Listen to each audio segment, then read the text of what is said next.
Okie doke. So the first thing that we want to do, what I do is I use my snipping tool, click New, and I take a picture of the math problem. If you don't have a snipping tool, that's okay. You've got paper. You can write this problem down or write the important parts of the problem down. The reason I like the snipping tool is it lets me mark the problem. So let's do that.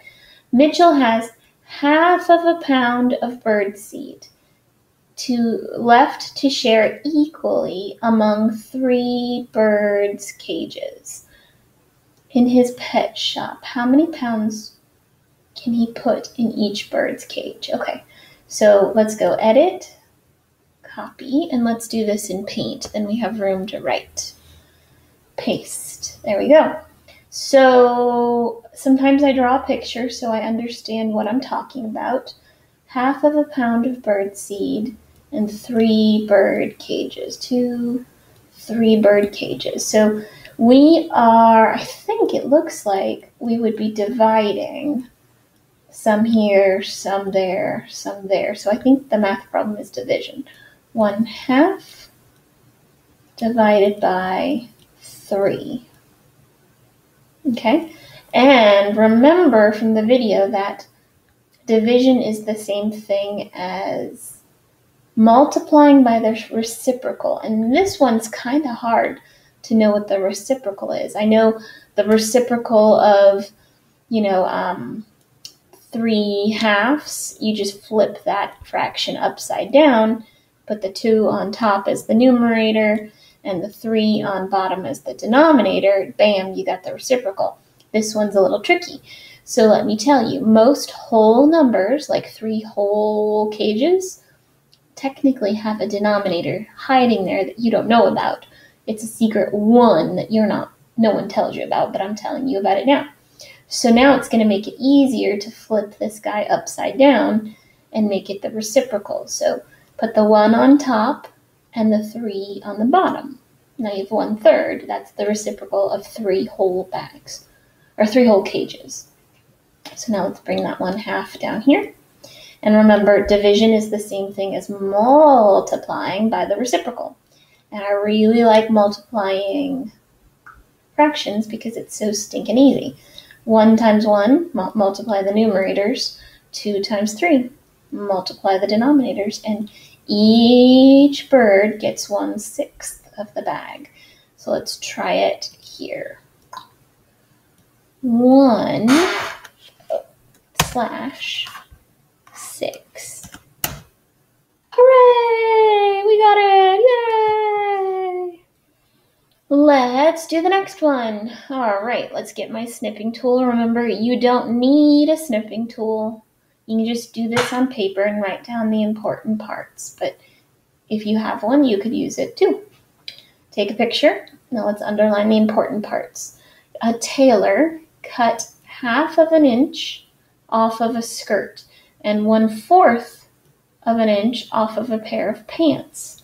So I'm going to circle pants and I'm going to circle skirt because I'm pretty sure they're trying to trick me. How much more did the tailor cut off the skirt than the pants? Okay. Copy. Let's do this in Paint. Paste. So again, if you need to draw the picture, draw the picture. So we've got a skirt. I wish I drew better. Let's just try. And then a pair of pants. And you got to be careful because fractions are tricky. 1/2 inch off of the skirt and 1/4 of an inch.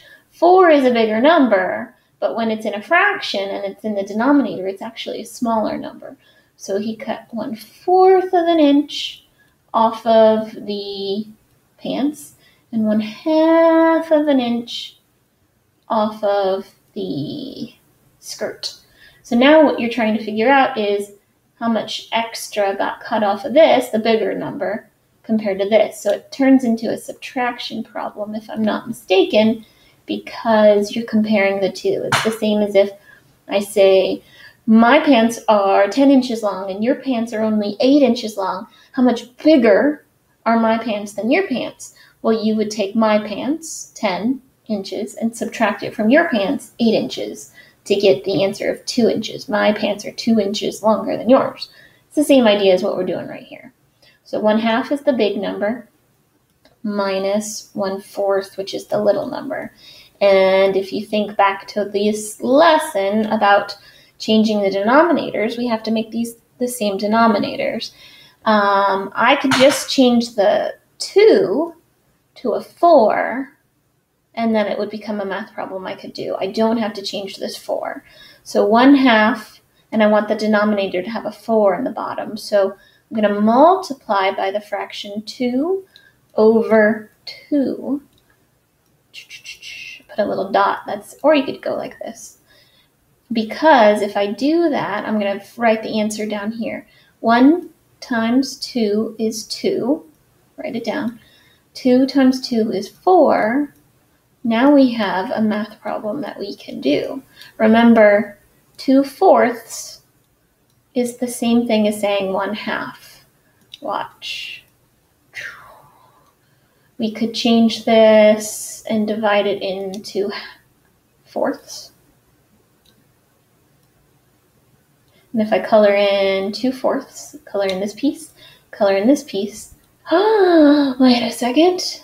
We've technically made halves, because if I just divide it into 2 pieces down the middle, and I color in 1/2, it's the same amount of pizza. So just because I changed it to 2/4 doesn't mean I magically made it a brand new amount. No, it's the same amount of fabric in this case. It's just we made it a more friendly number to subtract with. So now this is easy. 2/4 minus 1/4. You keep the denominator the same, and you subtract the numerators. That's a hard one. It is 1/4. Now we cross our fingers to see if that's correct. 1/4. Submit. Win! We won!